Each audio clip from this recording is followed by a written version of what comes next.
Welcome to Widow's World. I'm Minnie Scott, founder, and today we're delighted that you can join us for Widow's Talk, and our guest today is Marilyn Stoke, a forever friend. Let me tell you just a little bit about the dynamic woman you're about to meet. Just to give you an idea of her day, she starts by reading the Wall Street Journal. From there, she usually goes for a walk, maybe a mile or so. Weather permitting in the afternoon, she takes a swim or goes boogie boarding. She loves to cook and, believe me, entertains frequently, where we all gather around and discuss the issues of the day. And again, often she has friends over for cocktails on the deck, and we discuss these issues. She is so involved in philanthropic organizations, supporting the community. My friend is the youngest person, lighthearted, and fun to be with person at age 95. I want you to meet, and I'm delighted that Marilyn could join us today for Widow's Talk. Always a joy for us to get together. And thank you, seriously, for coming today. My pleasure. Yeah, great. It's wonderful. Recently, we chatted about how important it was to persevere and in moving forward. And you, above everybody, I know, perseveres. So for instance, what was your initial concern when Randy first passed? What did you really have to deal with that was a concern that you had to get through? Minnie, the first thing was taxes. I had never done the taxes before, and so I was really concerned about that. Mm-hmm. And also COVID. That was just as we were going into COVID, and it was a very difficult time because our restrictions were such that I couldn't even walk on the beach. I couldn't believe it. Mm-hmm. I had to walk to the post office, and I'd walk in the gutter if I passed somebody on the sidewalk. Crazy. So that was extremely difficult. Yeah, timing was bad for surviving during those troubled times. But you did it. Well, with your help, we got our little pod together. Yes. And I do remember walking along the outside of the house and meeting you and two other people in your lovely backyard, and we were 6 feet apart, and you had prepared lunch, and we each had our own lunch, so it worked out. Two of our friends brought their lunches in bags because they were, rightfully concerned because they both had very serious health issues. But when you said to me, well, how do you persevere? And what was your answer? You just go ahead. And do it. That's right. And work around the obstacles. Right. And there I think are we obstacles. did. Oh, I think we did too. We had some fabulous parties. Marilyn, you entertain our group frequently. You're an excellent cook. And set a beautiful table, and we sat out on the deck and enjoy the ocean. And I think, do you feel that really helped you too? Oh, Minnie, that was one of the things that I was determined to do. If you don't do it, people aren't going to come to you. You have to reach out and go to other people. And so that was one of the things I decided I was going to do. I wasn't going to sit home. I knew Randy would have wanted me to get back into all the activities and not sit home and mope. He was a wonderful man. Yes, he was. And he was very supportive of me. And so I knew what I did wisely was fine. And please do it. Yes. I think that's one of the biggest issues often with widows is they feel abandoned. Their friends, but it's because they don't reach out. The phone works both ways, Absolutely. And I think when you feel alone because your partner's gone, but you're really not, but you have to reach out. And it's an awkward situation for some people if you don't make them feel comfortable about being with you. And you own that. Well, I have wonderful friends. Yes, you do. Yes, you do. Our group of friends, I'll call you our Energizer or Bunny. If they stripped off the costume, they would find Marilyn underneath it. Let me just give you some of her activity. She starts the morning reading the Wall Street Journal and then moves into her day with a walk along the beach. It used to be like 3 miles, and you're down now to 1, I think you said. Yes. And then weather permitting, what is it you often do in the afternoon? Well, if I take a walk, I don't go to the gym, but I do go to the gym. Uh-huh. But weather permitting, my little friend here, boogie boards, and she swims in the ocean. And it's so funny, somebody asked her one day, well, did you boogie board? She said, no, it was too cold and I didn't feel like putting on my wetsuit. So that gives you a clue. But you do so many things. Not only physically, but you pursue and you keep it going, and you call people and go for walks and you do things. And do texting.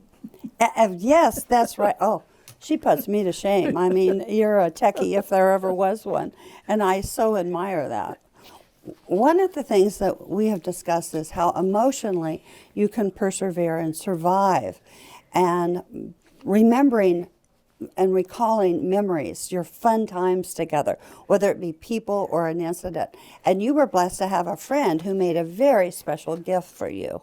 That was Susie, our daughter, who knew a friend, and it was our older daughter, Nancy, who collected all the photographs and had them put on the fabric, and then Susie's friend made it into a quilt. So that is my memory quilt. And you use that frequently. Oh, it's on my bed right now. Yeah. And I look at the pictures and I just remember everything that pertained to those pictures. And it helps when she has a king-size bed. Maybe we should, because there are some fabulous photos. There really they're are. Wonderful. And then a friend made a quilt, and I have that hanging on the wall, and I have photographs attached to that. So I have memories all over. But those are the warm, fuzzy blankets. Oh, it's marvelous. Because I had a wonderful life. Yes, you did. You did indeed. And you still do. All of the activities that you're in. For instance, one of the things that I know you do annually for the Assistance League, besides working in the thrift shop frequently, several times a month, but you also chair a group where underprivileged children come and shop for school clothes. And it runs 3 or 4 nights during the week. And there's hundreds of kids that you do this for. But you've done that ever since I've known you. Well, I did that, and I was in charge of that, and I was also in charge many years ago of setting up the Assistance League ladies going to Camp Pendleton. Yes. And we gave clothes for the school clothes at the beginning of the year. And this went to the E5 Marines. And so we had a wonderful time sharing things. I hate to say, our group did the underwear. Which was rather easy, except for ordering, because you never knew. Parents would give you the sizes for their children, but when they came, those weren't the sizes they needed. So sometimes we were pretty short. Yeah. But that was a wonderful activity, and it's still going on. Yes, it is. And vital. I mean, that is a vital thing to do. Nancy has not, shall we say, fallen far from the tree. And she has a ministry called Share and Care Toy Drive. Now, I'm sharing this as they collect stuffed toys at the San Diego... Animals, yes, animals. That's right. It's always animals. I forgot that part. at the San Diego Fair, and that's like a 4-week event. Now, you have to understand, then we collect these, and they end up at a hospital in Mexico for the children. It is one of the most amazing things. And Marilyn here and Nancy conned me into joining them. Well, it was so much fun. It's now one of my favorite things to do. But Marilyn, when we collected, I think it was over 8,000 toys this year that Nancy collected. And they did a wonderful article on that for the paper. But I remember once you and I were looking for something specific in this pile of stuffed toys. So we've had a lot of fun, but what I want you all to understand as I speak to our audience is that at the fair, you get there at 6, and we're finish up about 11 at night. Now, you have to understand, this lady, this woman sitting here, is 95. And I have trouble keeping up with her. Not really. Well, I do. But, it's that perseverance that you have always seen things that need to be done. And what do? You do it.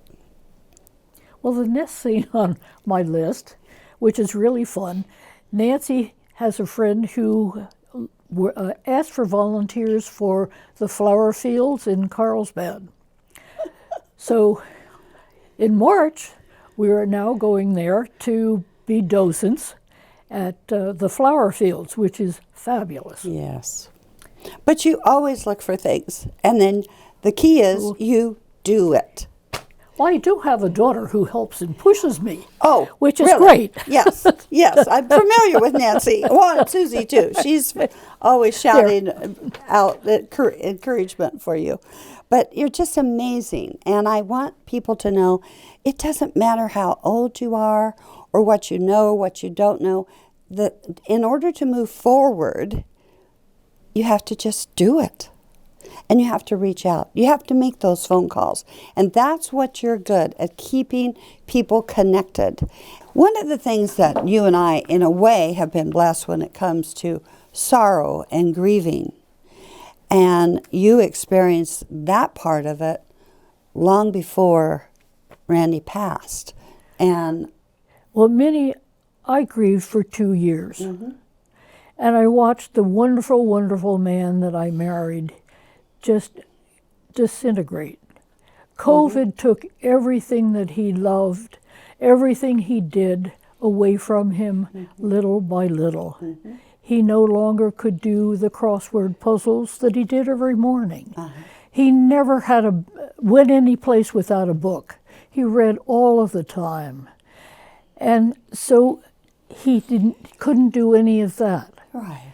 And then it got cold and he couldn't take his walk that he loved.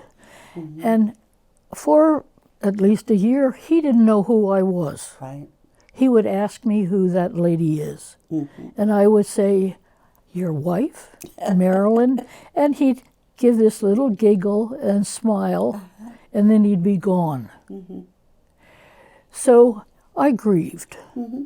And when he finally passed, I knew with our faith that he was in a much better place. Kind of a trite thing to say, but it was. He was, we had discussed the end of life, and neither of us wanted to be on resuscitation. It was the quality of life. Sure. And his quality was down to 0. Yeah. And so it was a blessing for him. Mm-hmm. And for you too. Well, yes. Yeah, it is. Because, it's difficult. Sure. But you have the ground. It was easier for me because I had done the grieving process. Right. That's the whole point. And that happens sometimes a lot to people, and they don't realize it, and they get stuck there. And that's what you have not done. You have not, but Randy would never want you to do that. Oh, absolutely he always, as I recall, Marilyn this and Marilyn that, and she could do this and she could do that. And I'm going, okay. But and you did. He was very supportive Yes. of my activities. Yes, he was. He was. And that's essential.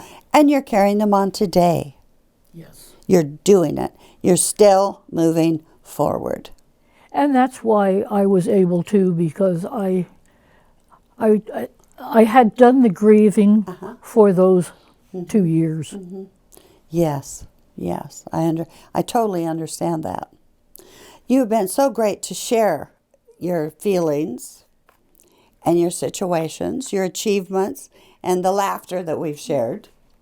Oh, we've had some marvelous times. We have indeed. So I'm so grateful and thankful that you would come today and share your story. Thank you for being part of Widows Talk podcast today. For more information and additional helpful content, please visit us at widowsworld.com and follow us on social media on LinkedIn, Instagram, and Facebook at Widows World Official. Again, thank you for joining us today.